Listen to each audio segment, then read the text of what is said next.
Good morning, good afternoon, and good evening, everybody. Thank you for tuning in to another Supatease video. We've got another big banger patch update for 10.1 when it comes to PvP changes. The landscape is going to be a lot different in this patch. They are changing the way that critical strikes are going to be working, and there's a lot of classes that really depend on their critical strike, and in this patch update, those classes are going to be addressed, and there's going to be some changes made to them that are going to be really big, and you're going to want to know about. If you want to make sure that you're staying up to date with news related to World of Warcraft, entertaining and educational content, then do make sure to hit the subscribe button.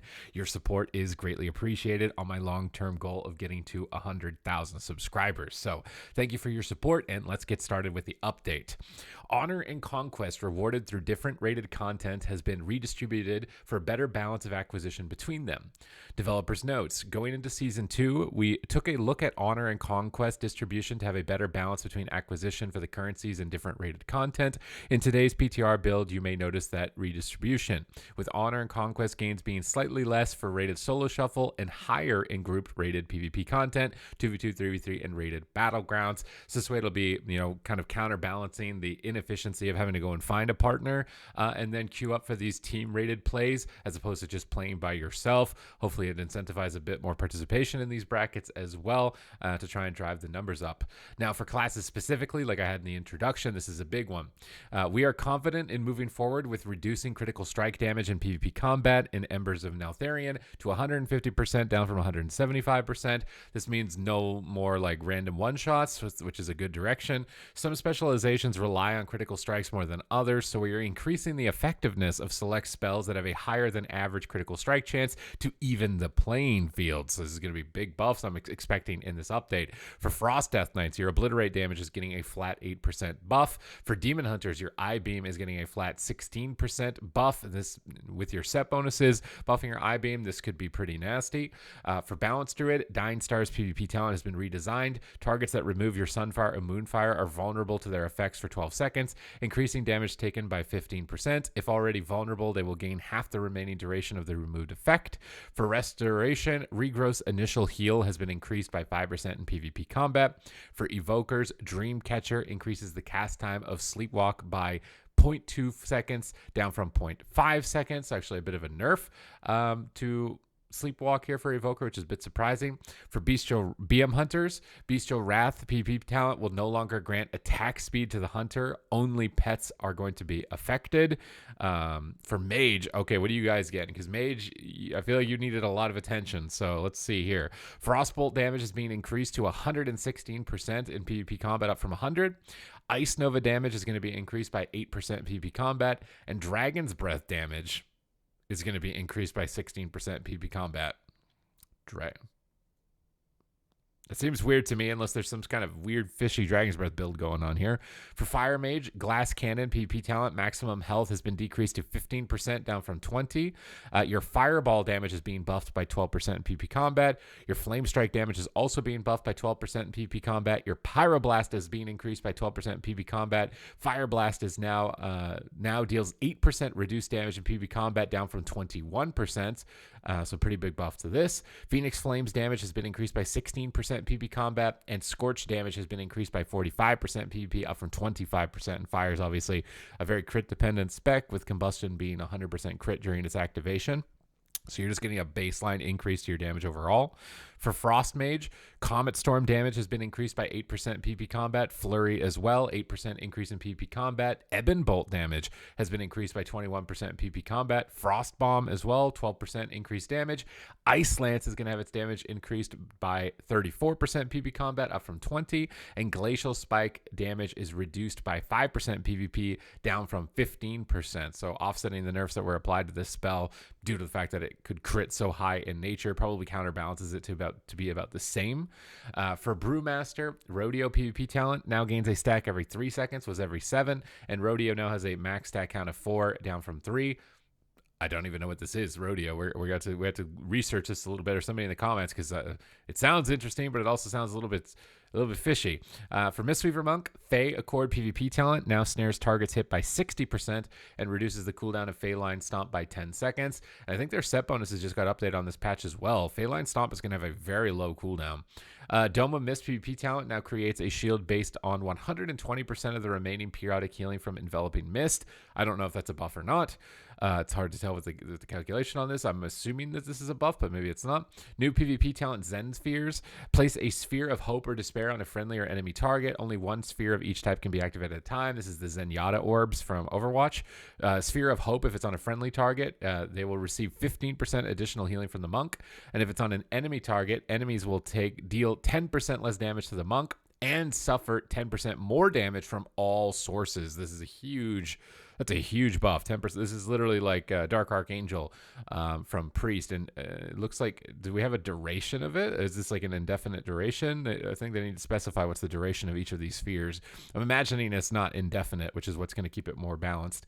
Windwalker, what are you guys getting? New PvP talent, Storm Spirit Strikes. Damaging more than one target with Fists of Fury summons a Storm Spirit to focus your secondary target for 30 seconds. What's your secondary target?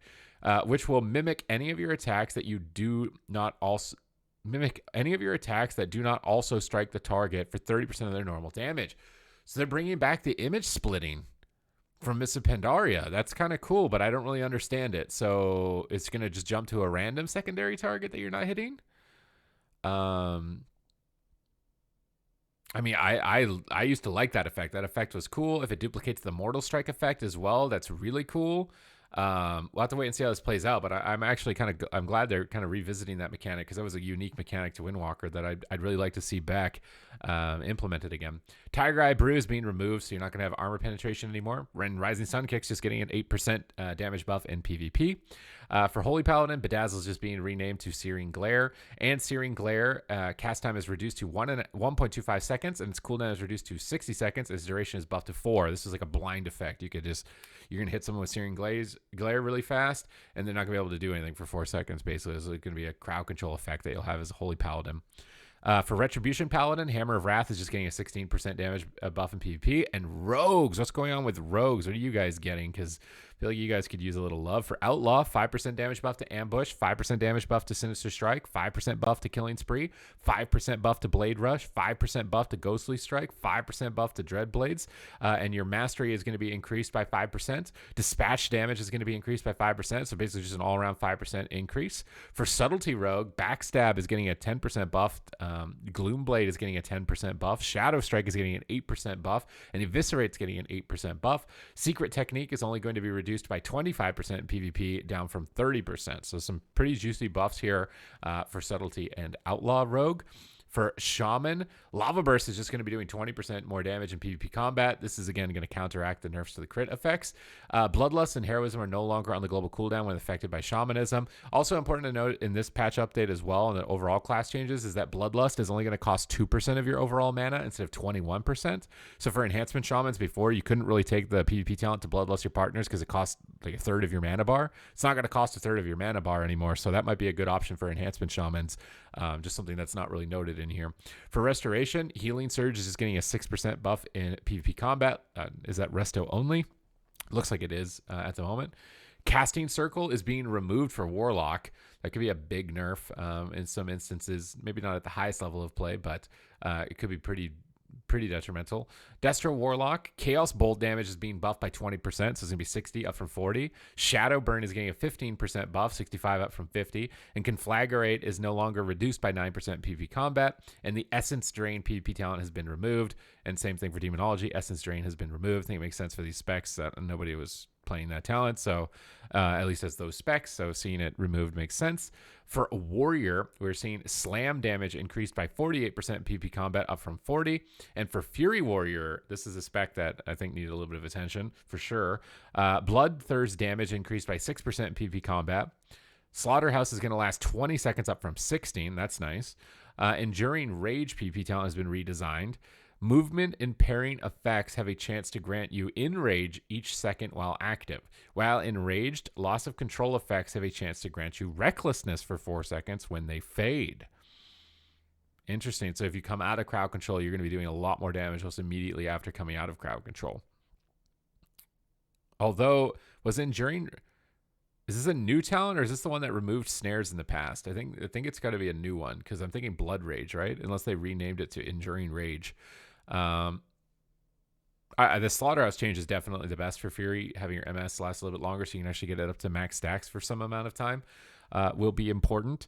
I don't know how important this one will be though for the Recklessness proc. So we see a lot of buffs here for Rogue, a lot of buffs for Mage, Enhancement Shaman, Ellie Shaman, just counteracting those critical strike changes. Some cool, really new PvP talent for Windwalker that I really am excited to see how they can manage to make it play out because that effect was really awesome in the past. So I'd really like to see them hit that effect for Windwalker the best that they can. So nice update here this week. We saw updates to the Mythic Plus systems as well. They're removing the explosive affix, doing a whole affix overhaul, really listening to the community, which is awesome to see.